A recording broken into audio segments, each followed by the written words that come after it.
Welcome to Center Ice, the Hockey Alberta podcast, home to all things hockey in our great province. Now, here's your host, Ted Emmett. Hello and welcome back to the Center Ice podcast. We made it all the way to episode 3, a pretty big accomplishment.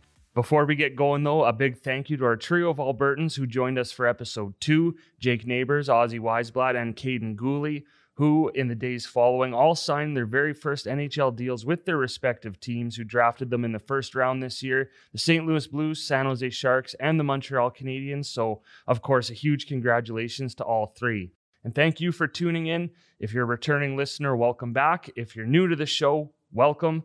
Make sure you go back and listen to our first 2 episodes. As I alluded to, episode 2 focuses on the 2020 NHL draft and celebrates all 17 Albertans selected, which includes a look back on their roots and their journey through hockey in the province. So a really nice look at their grassroots starts at hockey. And our debut episode actually featured Hockey Alberta CEO Rob Latwinski and a very candid conversation about the COVID-19 pandemic and its effect on hockey in Alberta. And of course, we had some great information in there about the return to hockey plan as well. So quick shameless plug for those 2 episodes. If you haven't already given them a listen, I do recommend you do so. I think lots of great information in both of those. And I'm pleased to still be able to say I'm your host, Ted Emmett, which means I've either done an adequate enough job hosting so far or the search for a better host is still ongoing. Not too sure, but I have learned not to ask questions you don't want the answer to. So I'm not going to pull at that thread. A really great episode on tap today as we put the focus on the player. With the Alberta Elite Hockey League in full swing and the Alberta Female Hockey League starting up, we want to shine a bit of a spotlight on these 2 leagues. So we brought in 2 experts to talk about it, our very own Dustin Moore and Taryn Baumgardt. They also just happen to be the subjects of our very first AFHL and AEHL League alumni spotlights on the respective league websites, aehl.ca and afhl.ca. Make sure you check those out as well. Another shameless plug. So this, of course, just a perfect tie into that. We'll also do a bit of a throwback to an interview we did way back in June with Kodie Curran, the 30-year-old from Calgary who signed his first ever NHL deal with the Anaheim Ducks this spring.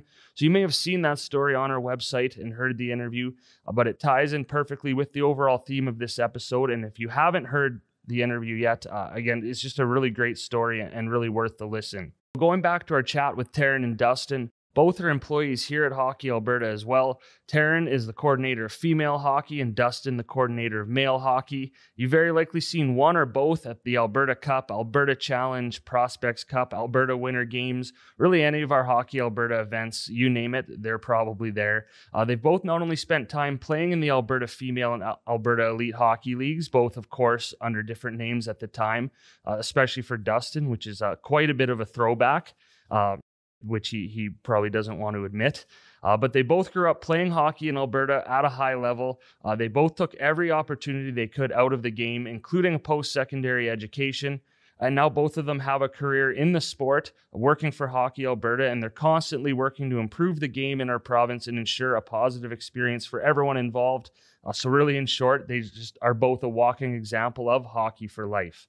I'll apologize in advance as we had a little bit of technical difficulties with Dustin's microphone during the recording, but at least it happened with Dustin and not really a more important guest. So without further ado, here it is. We're joined now by 2 born and bred Albertans who both just happen to work here in the office. We'll start with the much better hockey player first.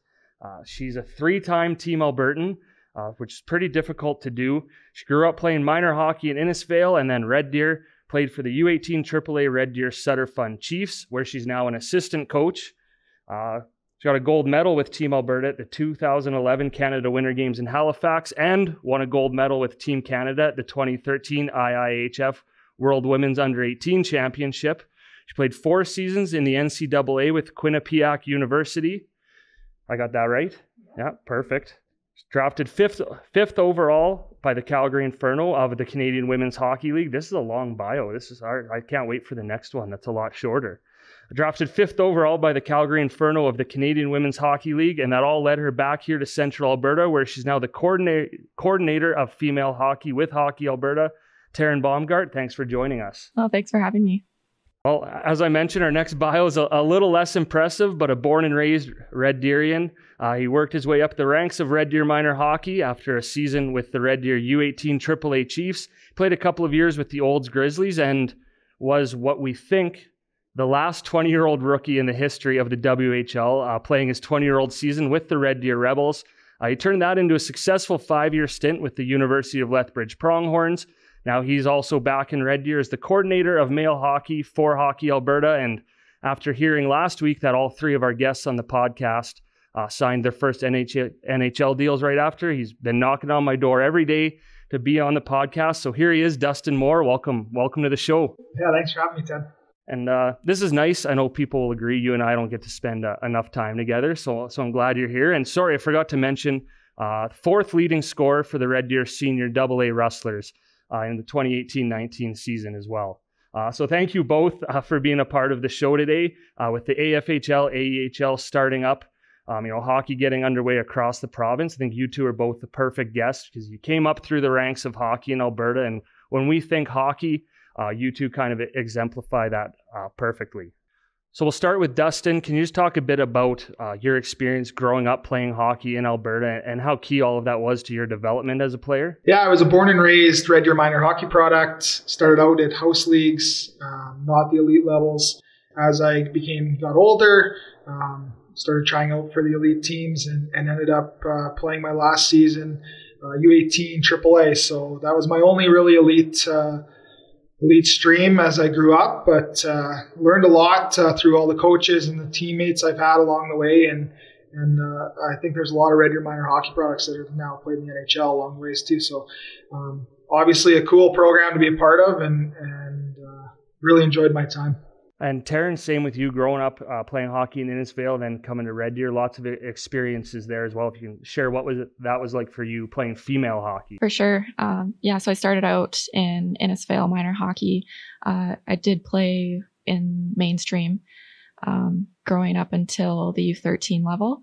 I made the switch to female in U15 and played 1 year in Innisfail on the U15 female team there. Ended up moving to Red Deer minor hockey to play on the U15 AAA team. That was the first year that they had that league, and it was really exciting to be a part of.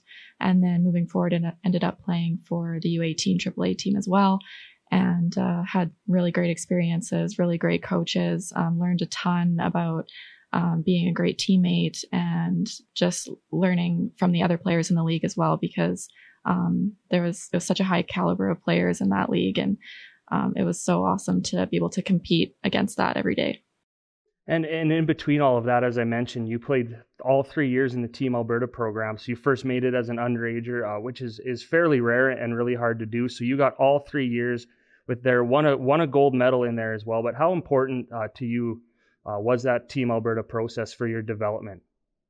Yeah, the Team Alberta program is so special to me. It's where I learned how to compete. The coaches that I had growing up for those three chances that I got to play were amazing, and learned so much from the teammates. They were awesome, and just that compete level at a national event is unreal. And I learned how to push myself, and it was also really one of the first times that I had to push myself physically, with fitness testing and that type of stuff. So I learned how to train for that. And again, just was so fortunate enough to be able to represent Alberta at that level. And a process, I think, that has stuck with you, an experience. I remember at the 2019 Canada Games, watching with you, no one wanted to be within arm shot of you because you were so into the game. So obviously holds a special place in your heart still to this day, even now being on the other side of it. Yeah, totally. I was so excited for that group of girls, and it was so, I can't put into words the feeling of being able to watch them and see them celebrate on the ice after winning that gold medal. And especially because I was able to be a part of the process a little bit, and just being able to be around the team, brought back so many memories, and just the work that the coaching staff and the Hockey Alberta staff put into that process is, it's beyond words. And, it was just kind of it was really, really cool to be able to see that live and in Red Deer too. So awesome. And now to go to the other side of it, and I'm hoping after 15 plus years, these wounds have healed. But Dustin, you didn't make the Alberta Cup. Didn't go through the Team Alberta program. Didn't make, like you mentioned, didn't make U18 AAA the first go around either. So a bit more adversity for you, but it's always important to remember that, you may not make the Alberta Cup. You may not make every team that you want to make, but I think for you, you went on, played in the WHL, had a great post-secondary career as well. So I think it's important to remember that those, while it's disappointing, of course it's going to be disappointing, but really just a blip on the radar in the long run, right? Yeah, that was one thing I really looked forward to, and just like every other kid in Alberta, was the Alberta Cup and the WHL Bantam Draft. And that year I broke my leg. I only ended up playing, I believe, 5 games that season. So I knew I was in tough to make the Alberta Cup and anything beyond that. And it was a great measuring stick for me to compete against those kids at Alberta Cup tryouts and then not make the team. I personally believe that when you go through a little bit of adversity when you're younger, it definitely helps you out later on in life. And it did. As I got cut from teams moving forward, it gave me some drive to try and make them the next season. Like you said, the second year of 18 AAA, our team was amazing, filled with friends, a great coaching staff, and we ended up going to nationals and finishing third. So all those things along the way help you be a better person, better teammate, better hockey player, and buy into some more nutrition, physical, like Taryn mentioned, that can get you to that next level. So another one was the Bantam Draft, and obviously back then there was, I think, one Red Deer kid that went. McGregor Sharp was the guy who went, and Kyle Pess and Johnny Lee, and I wasn't even considered on a list or. Two guys who were actually ahead of you in scoring with the Red Deer senior wrestlers, Kyle Pess and Johnny Lee. Yeah, they were. So I wasn't on the radar for the Bantam Draft, and obviously it was one of my goals growing up was to play in the Western Hockey League and in the AJHL, play to continue my hockey career, and I got to play in both. So pretty cool opportunity, and it just goes to show that if you're not making the Alberta Cup at Bantam or Team Alberta, there is still growth for players to move up to junior hockey and post-secondary beyond that. And now you're on the other side of it, the Alberta Cup, Pee Wee prospects, you get to run those. So pretty cool kind of flip side for that, to show that, it might have taken you 15 years, but you finally made the Alberta Cup. It's been a really unique experience to be on the other side of things. And like you mentioned, the Prospects Cup, that was one of my main roles here when I started at Hockey Alberta, was to create this event for 12-year-olds and an elite tournament similar to the Alberta Cup. And you mentioned earlier, Caden Gooley, Jake Neighbors, Ozzy Weisblatt, those guys are being drafted this year. Those guys all played in the first ever Pee Wee Prospects Cup. So it's a cool experience for me to see those kids excelling through the Hockey Canada Program of Excellence, our Team Alberta program, and it all started in minor hockey in Alberta. And same thing with you, Taryn. Now, you're a lot younger than us and a little newer to Hockey Alberta, but even in the process, being able to be a part of the development and see some of these players develop and move on to post-secondary. And how's that been for you, knowing you went through the exact same process? For sure. It's been really cool to see, especially, I've only been here for 2 years, and to see the girls go through, the Alberta Challenge and move on to the U16 development camp and then into the U18 program. It's really cool because you really get to know the players, and also to see them, go from the U16 program to the AFHL. Such a cool thing to see. And especially now that I'm coaching in that league as well, it's really awesome to see those last names that you've worked with at camps and different events. So just a lot of pride in the Alberta girls and their grit and determination. And it's been a pleasure working with them. And as with female hockey as a whole, now that you've had the opportunity a couple of years working and really being a big part of growing female hockey in Alberta, what have you seen even from when you started playing to now, just the growth? I know numbers are up, the quality of the game, the development, everything seems to be really just trending up. Yeah, for sure. When I started out playing in Innisfail, there wasn't a female team. So I ended up playing co-ed with the boys, and now there's a lot more options for girls. They can play on all female teams and create those relationships and have the social aspect of it, and also compete at a high level because, the girls' game and the mainstream game is a little bit different. So they have that opportunity to develop like that at a younger level. And so it's been great to see the growth in female hockey, and, there's more teams popping up all the time, which is awesome. And it's really just nice to see the girls having fun and interacting with each other on the ice. So. And with the AFHL, AEHL starting up now, or the AEHL is underway, the AFHL is just getting going. For both of you playing in those leagues, what's it like now being a part of that and watching these leagues grow as well? I know for the AEHL, Dustin's first year, kind of a new name, new format.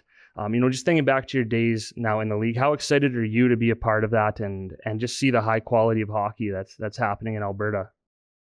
Yeah, I think, I look back now and look at pictures, and I have a picture of myself and Neil Robertson, who was the chair and is now still the chair of the AEHL, and seeing the change, obviously me growing up and him getting a little older, but the amount of volunteer hours that go into those leagues from, chairs, vice chairs, governors, the list goes on, managers, coaches, just to develop kids and make sure they're having fun and growing as individuals. So it's been cool to see from that side of things, and obviously being involved in it and being on the admin side now, get to be integrated in that has been really cool. And I've learned more than I thought I ever would about the game and the leagues, and really excited to see where it goes next.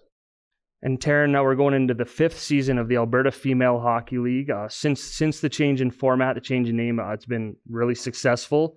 The first 3 years, the St. Albert Slash became the first 2-time, then 3-time SO Cup winners. Pretty cool. So for you get to be on the Hockey Alberta side of the league, and you've coached in the league now a couple of years. So what do you see there? Like, what's it like being a part of that, and just the opportunities that all these players are getting in this league? For sure. The caliber of play and the level that these girls are at is outstanding. And to be, like Dustin said, to be a part of, a small part of that on the Hockey Alberta side, on the admin side, is pretty special because I feel like I get to give back to the game, and especially as a coach as well, to give back to the game that gave me so much. And just to be a small part of that is pretty special to me. So. And when we talk about hockey journeys, following dreams, I think everyone's dream is to play the NHL, the highest level they possibly can, to make every high level that they can. But, it's hard. It's a great goal to have, but there's also, it's not that easy to do. For both of you, you took a lot of opportunities out of hockey as well. So how important is it for young athletes to make sure that they're exploring those opportunities and taking them? I know, for example, if you can both talk about playing post-secondary hockey, Dustin, you were the captain of the Pronghorns. I think you were number 51 on the top 50 Pronghorns of all time. But hearing stories from you, you had a great time in university, you got an education out of it. So how key are those opportunities as well to remember in hockey? Yeah, I think, those who know me never knew me much as a school guy, and growing up, like all kids who were playing hockey, my goal was to make the NHL or play professional hockey somewhere. One thing I think that changed along the way was, after playing in the WHL and realizing, signing my first professional contract in the East Coast League and going down to my first American Hockey League camp, you quickly realize that it's going to be really tough to make it with how many draft picks and how many signed players, and went down to the East Coast training camp. And at that point, I decided to pursue my WHL education package that I received. And the University of Lethbridge topped that up for me. So to get a free education out of playing hockey obviously wasn't my first goal in life, but looking back now is an amazing start to what is now a hockey career, and helped me and my wife and our family get ahead on many things that we could have been behind on to start. And I think it's an important lesson there, like you said, is keep driving towards those goals. And a lot of people, when they get to that crossroads, we saw it with Kodie Curran as well, an Albertan who at 30 years old signed his first NHL deal the Anaheim Ducks, and he kept grinding through, and it's whatever works for you, but it's always understanding that you have that option, and you made the personal choice there, and I think it worked out pretty well for you. Yeah, you mentioned Kodie, played against Kodie when he was at the UFC, and another one that comes to mind is Derek Ryan with the Calgary Flames. He was with the U of A Golden Bears, an amazing player. Same thing, went off to Germany to play professional hockey after pursuing his pharmacy degree. And, he's playing for the Calgary Flames now with a pharmacy degree, and something that he can definitely fall back on when his NHL career is finished. And yeah, I think, there's just so many opportunities that hockey can bring you. My advice for all kids and all athletes now is to play hockey as long as you can and build as many friendships as you can, because you never know when it's going to end. It could be an injury, or it could be, the game just catches up with you. But I cherish my time and obviously wanted to make the NHL, and I obviously have no regrets with anything that hockey's brought me: a free education, my family, a career. And anyone who knows me from 5 years old to now 34, hockey's been my life and probably will continue to be in my life for a long time. And Taryn, for you, getting to play in the NCAA, probably a dream of yours growing up. So what was that like too? Kind of similar to Dustin, is being able to use the game you love to get an education and get those experiences. Definitely. Playing in the NCAA and obtaining a scholarship was one of my goals since I was really little. And to have that opportunity, I'm just so grateful for everything that Quinnipiac was able to give me. A free education, a great hockey experience, some of my best friends that I've ever had.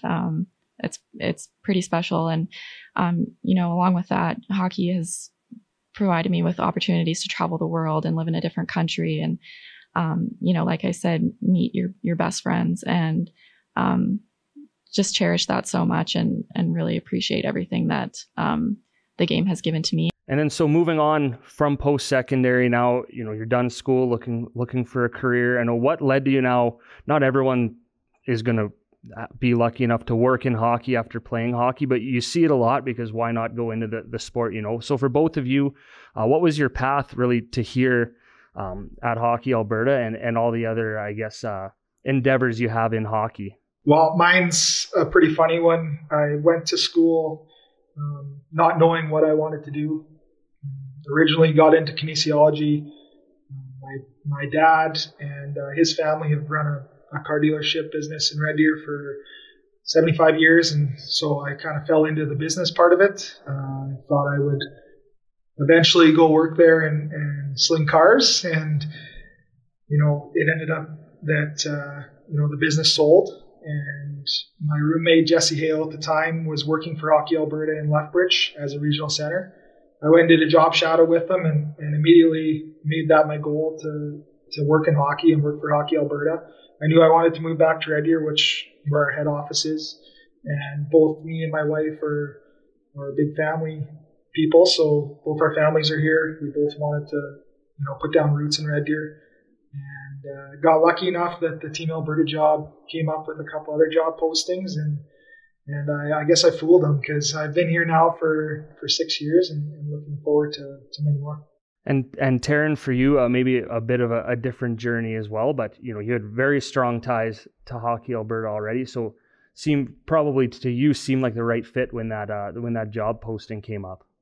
For sure. I was playing for the Calgary Inferno at the time, and was living in Calgary, and the job posting came up, and I thought, there was probably a slim chance of me getting it, but I thought I'd throw my name in the hat, and was fortunate enough to receive a job offer, and so grateful again to be able to work in hockey every day, and work with the people in this organization.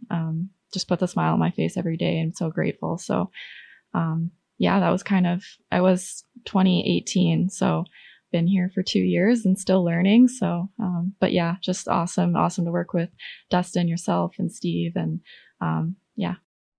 And it's pretty cool to see it full circle. I'm one of the exceptions that you can get a job with Hockey Alberta while not being any good at hockey.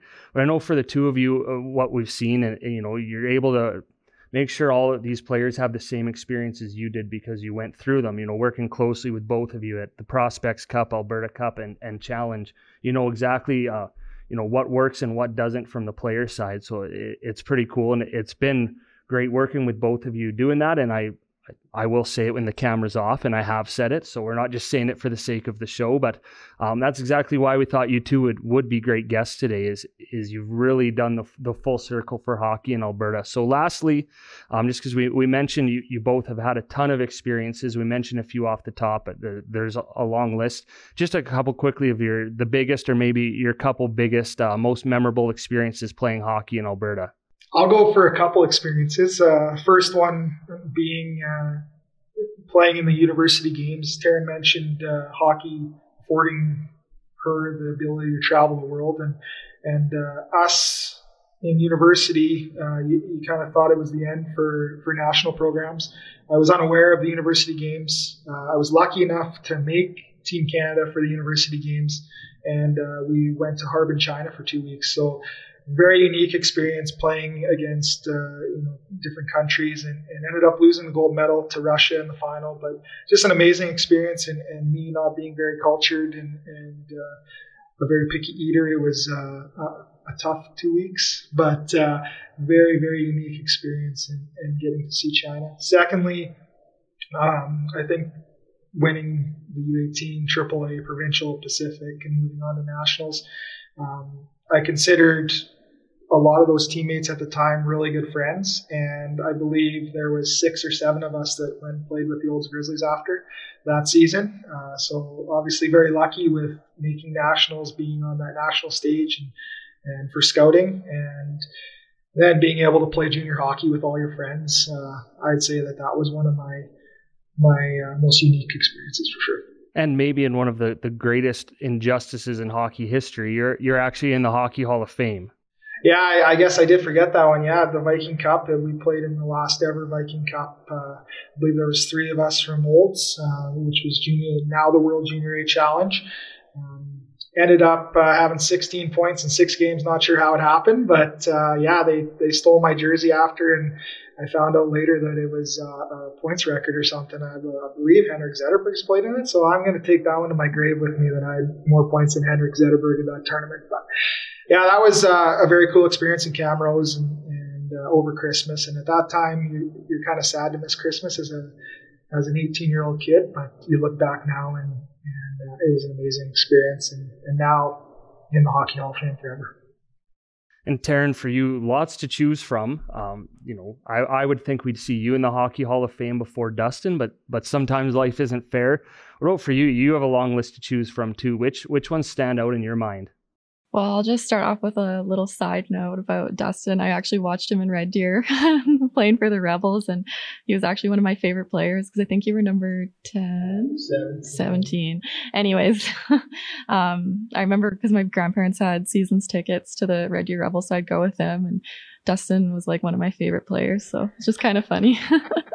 But some of my favorite memories playing in Alberta, definitely can't go without saying the Canada Winter Games experience, being able to represent my province for the first time with that group of girls and that coaching staff. And it was so special. We got to go to Halifax, and really were not expected to do well at all, and ended up, going 7-0 and being able to win the Canada Winter Games. And that's something that I'll never forget and I'll cherish forever. So definitely one of my favorite experiences. And then, being able to play for the Team Alberta program and grow up through that, it offered me the opportunity to play at, the Team Canada level and represent at a world championship. Just again, so grateful for the Team Alberta program to push me to get there, and to be able to represent your country as well as, something that you can't really explain. It's just was a dream come true. So, those are some of my favorite memories for sure. Well, in the interest of letting you both get back to work and keep shaping those hockey journeys for all the young athletes out there, hopefully we can get Dustin's head out the door after he learned you were his favorite player. But thank you both for taking the time to talk to us, and for all you do for Hockey Alberta, and congratulations on being the very first AFHL and AEHL spotlight subject. So again, thank you both. Thanks for having us, Ted. Yeah, thanks, Ted. Again, a huge thank you to Taryn Baumgardt and Dustin Moore for taking the time to sit down and talk about their hockey journeys. I think young athletes, and really even parents of young athletes for that matter, can take a lot away from that discussion. Again, just a great example of how hockey for life can mean a lot more than just playing pro hockey, playing hockey for a living, and how an athlete's journey through hockey, or really any sport, isn't just a straight line. It's not a cookie cutter process. It's really different for everyone. As we saw, it was different for Taryn and Dustin, which is exactly what we learned back in June as well, speaking to Kodie Curran.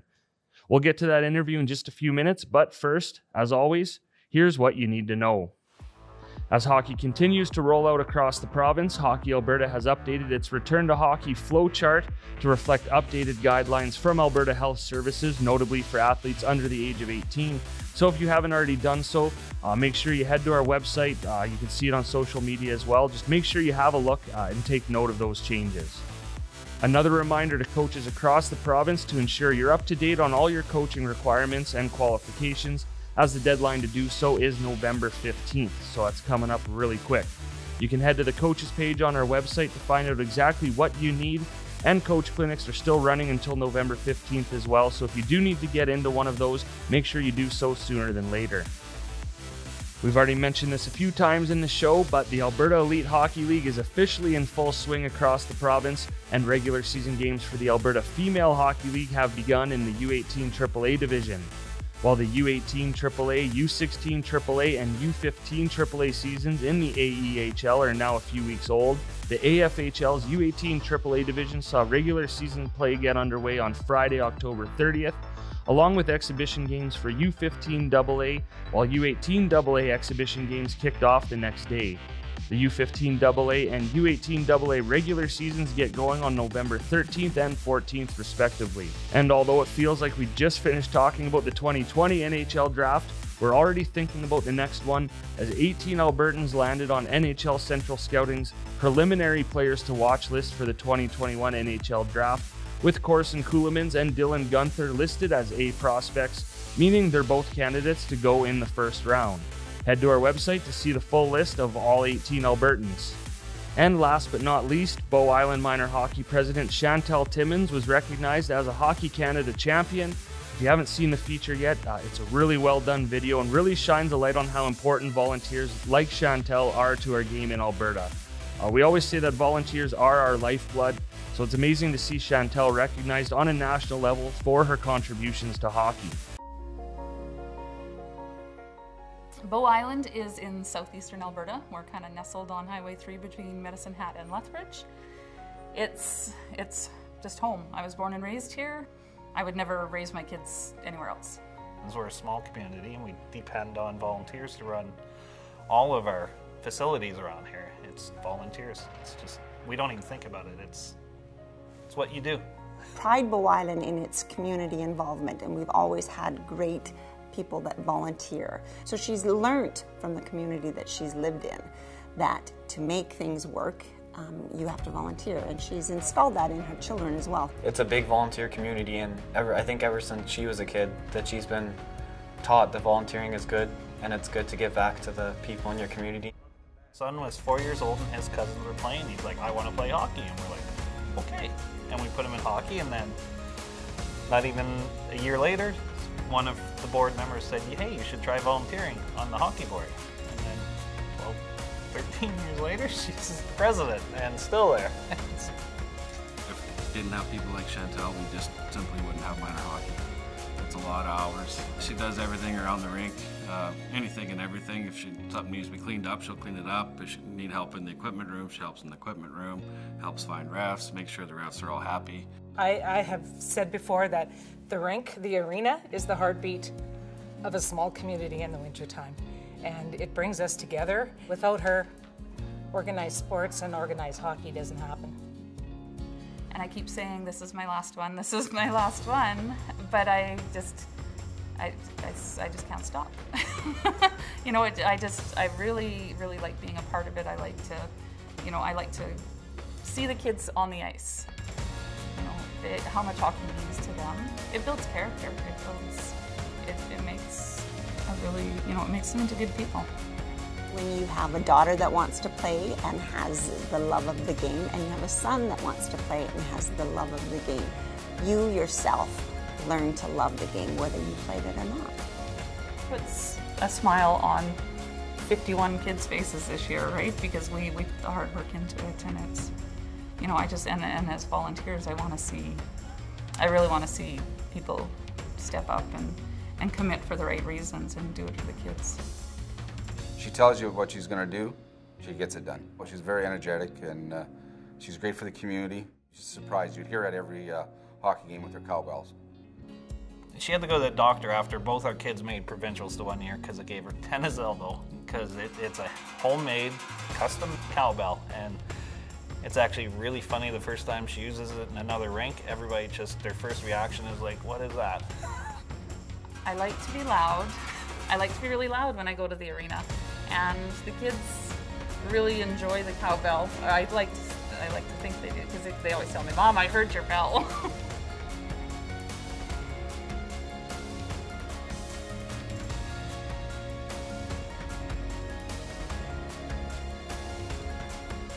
Thanks, Chantel, for your amazing loyalty and commitment to the Wiley Minor Hockey. Thank you, Chantel, for creating a fun, safe place for all of our kids to play. Yay, congratulations to Chantel. Thanks for driving me around for my whole life to games and signing me up for hockey in the first place. Chantel, all I can see is keep volunteering. You've got great hockey spirit, and we need more people like you in the community. That is really cool.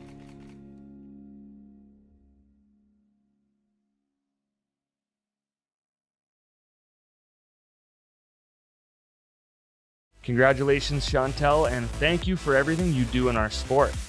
That is what you need to know. As always, for more information on everything I just rattled off, head to hockeyalberta.ca. And now back to our conversation in June with Kodie Curran. As mentioned, Kodie signed his first ever NHL deal at 30 years old with the Anaheim Ducks, which is an unbelievable accomplishment, something you don't really see too often. So it's an amazing story of perseverance and really a shining example of where an undying love of the game can take you.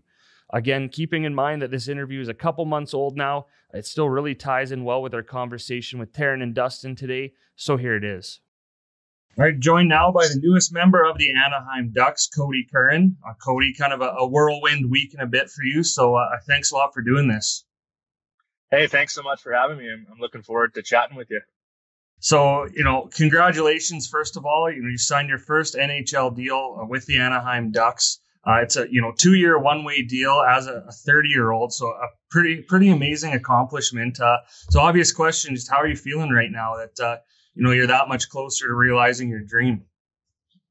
Yeah, I think when you put things in perspective of kind of where I've gone and what I've done, it really shows that it really makes me appreciate kind of this last week and everything we've gone through. Like you said, whirlwind of emotions, a lot of ups and downs throughout this process, but something I'm never going to forget. And I've been so grateful and been really excited to share it with my family.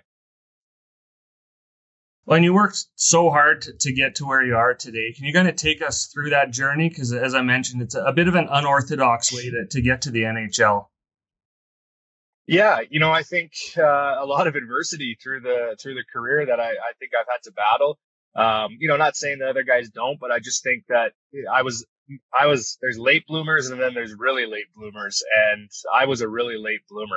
I didn't start playing, some high-end hockey until maybe I was 20, and then maybe I took a bit of a break and maybe really got into my own element when I was 25. So I was a late bloomer, and as you go through your career, everyone puts a label on the teams that you should be playing for and the things that you should be doing and where you should be at a certain age. And I think a lot of kids and a lot of people, parents especially, get caught up in that, and they put a lot of pressure on their kids, or they put I didn't have any pressure from my parents. They really just wanted me to love the game of hockey, and I did that. And I think that's what got me through those tough times, was just my passion for the game. So, I didn't do anything that the hockey world says we should do, and I'm here now. So I think there is other ways to do it. And I hope that this opens up, a can of that to show that there is other ways to get to your dream.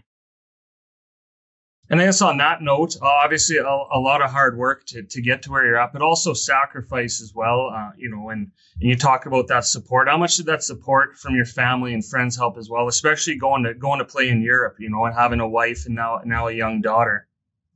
Yeah, there's the work that you have to put in to kind of be successful, like we had talked about, and then there's getting through that with the people around you that impact your life. And I I have to talk quite slowly here because I do get very emotional because my family has meant everything to me. And when I think about this moment and sharing it with them, words aren't enough to explain what they mean to me. To be that far away from home over in Europe and to constantly be on FaceTime or getting texts from your family just saying you're doing the right thing. They really solidified for me that I was in the right place in my life and what I was doing was right. There was a ton of people that was saying, I was in some bottom leagues to start, not making a ton of money. And they're saying, you know what, Kodie, like you got a wife now, you got, maybe you need to, start working for your dad or because my dad owns his own business and things like that. It would be the easy thing to do. And they've just been, my family has always made sure and reassured me that the right thing to do was to do what you love. And I was born to play this game. And I'm not where I'm at without them. So they've been very impactful in a very positive way for me. Well, and going back now, jumping way back to your minor hockey days here in Alberta, again, a lot of players will play. You played Bantam AAA, and a lot of those players will go on to play the Alberta Cup, maybe get drafted into the WHL, and you played midget AA, which we've seen a couple other players do, like Colton Parayko. Obviously who's having a successful career in the NHL now. You had a really successful Alberta Junior Hockey League career and then played CIS in Calgary as well. So, again, a bit of a different journey for you, but how much did all that grassroots hockey in Alberta really help develop you along the way? Yeah, I mean, it was my platform. I think what's so great about it is kind of the development and all the kind of the branch offs that you can go into to play to have success. There's so many different categories and levels for everybody. So it was huge. I always remember my roots and where I came from. I think Hockey Alberta has done a great job in developing young kids and making sure that there's enough areas for all types of skills to play. So yeah, it was amazing. Midget AA, you're thinking, like I said, why am I not on the AAA team? What do I got to do to get on the AAA team? Like, now what happens? Now I'm not going to get drafted. There's so much doubt in your mind when you play in midget AA at such a young age too. And it's unfortunate. I think that now kids are starting to be molded a little bit earlier to deal with that. And I think it's great, but I think it's important just to remember that wherever you're playing, you're not the player you're going to be in the future and many years down the road. So just to really enjoy it. And that's what I tried to do. I really loved my teammates and my coaches, and we had a great year there in midget AA. And it was great what Hockey Alberta has done for me. And now going back, signing with the Ducks, obviously, especially in times like these, with a lot of uncertainty in the world in the NHL, has to feel pretty good for the Ducks to go out and sign you. You're coming off a pretty amazing year in the Swedish Hockey League, league MVP, which is a great accomplishment. So congratulations to that. What's life look like for you now? Obviously, it's kind of a waiting game for the NHL to come back. But how are you enjoying your time at home right now, and I guess getting ready for that eventual season? Yeah, for me, I've always just tried to worry about the things that I can control. I think as far as the future of hockey, it's in great hands with all the NHL board and everyone that's trying to keep everyone safe and instill these protocols. For me, I'm so grateful for this time just with my family. I know the world's hectic right now and there's a lot bigger worries in the world than hockey. And for me, I'm just really focused on keeping my family safe and really enjoying the genuine, sincere time with them, because we know how hockey seasons get. They get chaotic and time away from home. So I get to wake up every morning with my new year-old daughter and my wife, and it's been amazing. Last year was an amazing season. I ended up getting into a team with young guys, great players, and we got hot, and it was an amazing year and one I'll never forget. But yeah, we don't really know what the future holds. Like I said, I'm just trying to worry about things I can control and be as prepared as I can whenever hockey starts next year. And I guess just to end things off here, do you have any words of encouragement for the young hockey players around Alberta, especially those, they're chasing their dreams, maybe they come up against a bit of adversity? What can you say to them just to kind of push through and keep going? Yeah, I've gotten that question a couple times, and I just think if you're going to take anything out of it, I didn't make a one team, I don't think, ever. I didn't make midget AAA. I was at a crossroads of whether or not to play defense or forward at 17 years old. So for me, I always just tried to really fall in love with the game of hockey. And if you don't love it, and if it's not for you, then that's great. But I know there's a ton of kids out there that love the game of hockey. And for me, let that be your inspiration, and let that be kind of something that pushes you through these tough times is the fact that you love the game for its purity, and not for its politics or for the team that you're on. If it's not the one that you want to be on.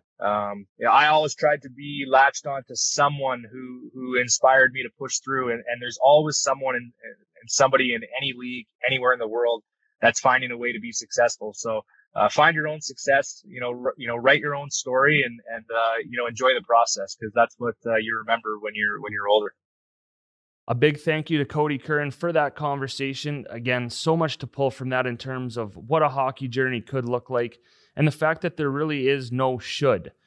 It's a different path for everyone. You're going to face adversity, and Kodie's path isn't for everyone either, as it does take a lot of sacrifice to get to where he is. And for players like Dustin and Taryn, they made that personal life choice and lead really fulfilling lives and are still immersed in hockey every day. So no matter which path you take, this really just goes to show you that hockey and sport in general really opens the door to some amazing opportunities. So with that, this episode of Center Ice comes to a close. One last thank you to Taryn Baumgardt, Dustin Moore, and Kodie Curran. And of course, a big thank you, as always, to producer Steve. For the Center Ice podcast, I'm Ted Emmett. Thanks for listening. We'll see you next time. Thank you for listening to the Center Ice podcast. For this episode and more, head to hockeyalberta.ca. If there's a topic you'd like covered on an upcoming episode, email info@hockeyalberta.ca.